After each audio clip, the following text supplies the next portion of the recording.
5 years old when Mom first caught Dad cheating. He was on his knees, sobbing, claiming it was just a drunken mistake. When Mom didn't back down, he grabbed a steak knife from the coffee table and held it to his throat. "Serafina, I'm so sorry," he choked out. "I should have just died in that fire 10 years ago." 5 years before I was born, Mom had been trapped in a house fire. Dad had risked his life to pull her out while she was pregnant with me. His leg had been crushed by a falling beam, and it still ached every time it rained. Mom watched as beads of blood began to roll down the blade. She screamed, lunging forward to grab the knife, sobbing until she shook. In the end, she chose to forgive him. From that day on, Dad reported his every move. He let her check his phone whenever she wanted, acting like the perfect model husband. I really thought we had moved past it, until the day of my 15th birthday. Mom and I came home from the amusement park early. When she pushed open the bedroom door, Dad was in bed with my aunt. "Mom," I said, gripping her hand tight. "This time, let's not forgive him." "Sarah, why are you back so early? Weren't you supposed to take our daughter to the theme park?" Mom didn't answer him. She just stared at him with cold, dead eyes. I squeezed her hand. Her fingers were ice cold, but they weren't shaking at all. Dad scrambled to pull on his pants. "Sarah, let me explain." I stared at the woman on the bed. She was wearing a silk slip Mom had bought just last week. It was still in the closet, and Mom hadn't even had the chance to wear it yet. Her name was Sienna. She was Mom's adopted sister, a girl Grandma had brought home from the foster system years ago.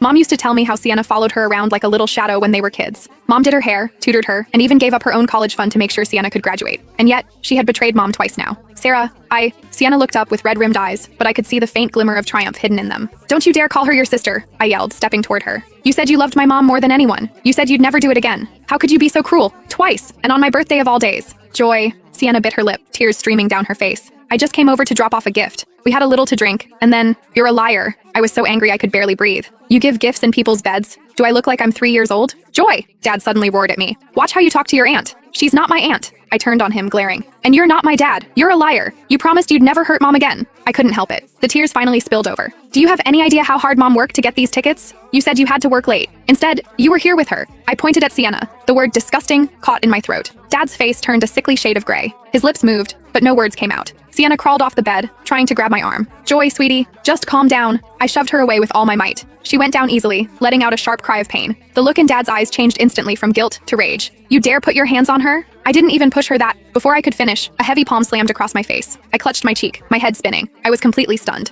A second later, Mom's hand flew out and slapped him right back. "You slept with my sister, and now you have the nerve to hit my daughter?" Dad's head snapped to the side. A red mark bloomed on his skin almost immediately. He slowly turned back, his expression twisting from shock into a dark, distorted sneer. "Serafina, I know I messed up, but for the last 10 years, I've lived like a prisoner. I have to report where I go. You check my phone. I can't even have lunch with a female colleague without you interrogating me." Mom looked at him, her eyes filled with nothing but disappointment. "You were the one who insisted on doing those things." "Yeah, because I felt guilty." Dad suddenly began to scream. "But you've used that one mistake to keep me on a leash for 15 years. I'm tired of it, Sarah. I am so damn tired." His eyes turned red as he spoke, acting like a victimized child. I looked at his face and felt sick to my stomach. Tired? Tired of what? Tired of lying? Or tired of sleeping with his own sister-in-law?